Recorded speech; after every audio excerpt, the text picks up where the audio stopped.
খুবেই ভাল লাগিছে আৰু মানে অকণমান যদি চাব যাওঁ আমি অলপমান এক্সপেক্টেডো আছিলোঁ কাৰণ যেতিয়া ফাৰ্ষ্ট ইয়াৰ যেতিয়া ৰিয়ান যেতিয়া ৰাজচাল জইন কৰিছে তেতিয়াৰ পৰা তেওঁলোকে ফাৰ্ষ্ট ইয়াৰ তাক লগ পোৱাৰ পিছতে মেনেজমেণ্টৰ ফালৰ পৰা এটা সৰু সুৰা নিউজ এটা আহি আছিলে যে বোলে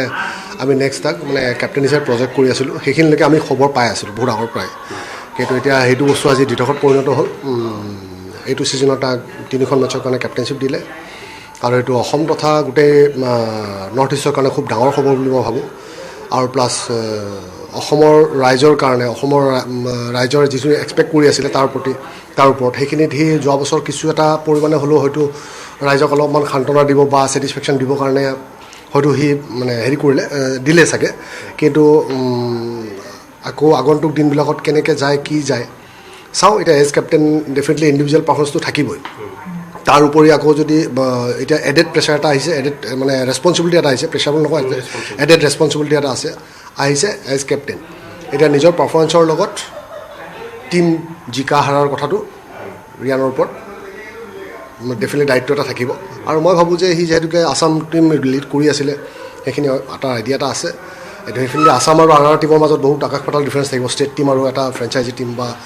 ডাঙৰ টিম এটাৰ লগত কিন্তু তথাপিতো সেইখিনিৰ পৰাই সি যিখিনি এজ কেপ্টেইন নিজকে সি গ্ৰুম কৰিছে সেইখিনি হেল্প হ'ব বুলি মই ভাবোঁ সেইটোতো হয় সেইটো সময় ন ক্ৰিকেটটোত অকণমান এটা বস্তু কি হয় যিমান চোৱা যায় বেটছমেন অকণমান যেতিয়া এটা টাইম যেতিয়া খেলিব তাৰপিছত মেচিউৰিটি লেভেলটো অলপ বাঢ়ে বেটছমেনৰ ক্ষেত্ৰত স্পেচিয়েলি হয় সেইটো বস্তু ইভেন বলিঙৰ ক্ষেত্ৰতো হয় নোহোৱা নহয় এতিয়া ঠিক তেনেকৈ সি নিজকে নিজে সেইটো লেভেলত সি কষ্ট কৰি গৈ আছে আৰু প্লাছ সি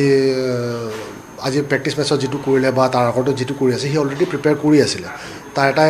ছেটবেক এটা গ'ল তাৰ সকলোৱে জানে তাৰ ইঞ্জুৰিটোৰ কাৰণে আজি কিছু টুৰ সি মিছো কৰিব লগা হ'ল ইণ্টাৰনেশ্যনেল টুৰ কিন্তু তাৰপিছত তাৰ এইটো ডাঙৰ টুৰ্ণামেণ্ট এখন বুলি ক'লে এই IPLখন আহিছে এতিয়া এইখনত সি যিখিনি নিজকে সি প্ৰুভ কৰিবই লাগিব যে সি সেইটো লেভেলৰ বা সেইটো কেপেবল হয় সেইটো ডেফিনেটলি সি ট্ৰাই কৰি আছে আৰু সি কষ্ট কৰাত সি ক্ৰুটি নাই তাৰ কষ্টটো সি আৰু সকলোৱে জানে মানে সকলোৱে জনা হৈছে যে সি নাখাই পেলাই হ'লেও সি ক্ৰিকেটটো মানে সি যিটো হিচাপে লয় সেইটোৰে ফল মই ভাবোঁ যে ডেফিনেটলি পাব আৰু যদি অসমৰ ৰাইজ তথা ওপৰলা যদি আশীৰ্বাদ থাকে ডেফিনেটলি আৰু আগলৈ আমি ভাল নিউজ কিবা এটা পাই থাকিম অসমৰ বৰ্ষাপাৰা ষ্টেডিয়াম বুলি নহয় ন এতিয়া তুমি চোৱা মানে গোটেই এই চিৰিজটো বা এই টুৰটো আমি গোটেইখিনি অভাৰঅল চাব লাগিব অকল মানে বৰ্ষাপাৰাতে পাৰফৰ্ম কৰক বেলেগত নকৰক সেনেকুৱা হ'ব নোৱাৰে কাৰণ যেতিয়া সি যেতিয়া খেলিব আৰ টিমৰ যেতিয়া খেলি আছে যিকোনো প্লেয়াৰে যোনটো ফ্ৰেঞ্চাইজিতে খেলিব এভৰি মেটচ পাৰফৰ্ম কৰাৰ চেষ্টা কৰে সকলোৱে চেষ্টা কৰে কোনো জিৰ' মাৰিব নাযায় মিছা কথা কোনো 6টা বলত 6 খাব নাযায় চবেই নিজৰ বেষ্টটো দিয়ে সকলোৱে নিজৰ বেষ্টটো দিয়ে তাৰ মাজত কোনোবা ছাকচেছ হয় কোনোবা নহয় কোনোবা এটা দিন সেই টাইম লৈ কথা আছে দিনটো লৈ কথা আছে আৰু বোলে অকল বোলে গুৱাহাটীত খেলা আছে বুলি পেলাই যে অলপমান বেলেগকৈ খেলিব লাগিব সেনেকুৱা কোনো কথা নাহে তাৰ মাইণ্ডছেট খেলা প্ৰচেছ যিটো ৱেট সি যাব একৰ্ডিং টু চিটুৱেশ্যন এটা ডাঙৰ বস্তু এটা আছে যি একৰ্ডিং টু চিটুৱেশ্যন সেই একৰ্ডিং টু চিটুৱেশ্যন যিকোনো গ্ৰাউণ্ডতে হওক আজি আৰতে হওক হোম হওক বা এৱে হওক সেই একৰ্ডিং টু চিটুৱেশ্যন মেটচখন খেলি যাব লাগিব আৰু সেইখিনি সি খুব ভালকৈ কৰিব বুলি মই ভাবোঁ আশা কৰোঁ আৰু এতিয়া যেতিয়া মেটচখন ষ্টাৰ্ট হ'ব 22 তাৰিখৰ পৰা ষ্টাৰ্ট হৈ আছে IPL 23 তাৰিখৰ পৰা আমাৰ খেলা আৰম্ভ হৈছে আৰৰ এতিয়া চাওঁ যেতিয়া খেলখন কমপ্লিট হ'ব বা ছিজনটো যেতিয়া ইনিচিয়েলি গম পাই যাম 8, 9, 10খনৰ মেটচৰ ভিতৰতে আমি গম পাই যাম আৰে কোনটো ষ্টেজত থাকিম ছাজেশ্যনটো সদায় এটা বস্তু কি হয় তাৰ লগতো মোৰ সদায় ডে টু ডে ডিছকাছ হয়েই মেটচৰ আগত বা মেটচৰ পিছত যেনেকুৱা হয় মানে কি এটা বস্তু কি হয় ছাজেশ্যন কি মই অলৰেডি আগতে তুমি নিজেই ক'লা যে বোলে তাক যেতিয়া খেলাইছিলোঁ মই অকল চিনিয়ৰ ইণ্ডিয়া খেলিবৰ কাৰণে খেলোৱা প্লেন কৰিছিলোঁ নহ'লে আমাৰ বেলেগ প্লেন আছে এইটো সকলোৱে জানে আগৰ ইণ্টাৰভিউটো কৈছোঁ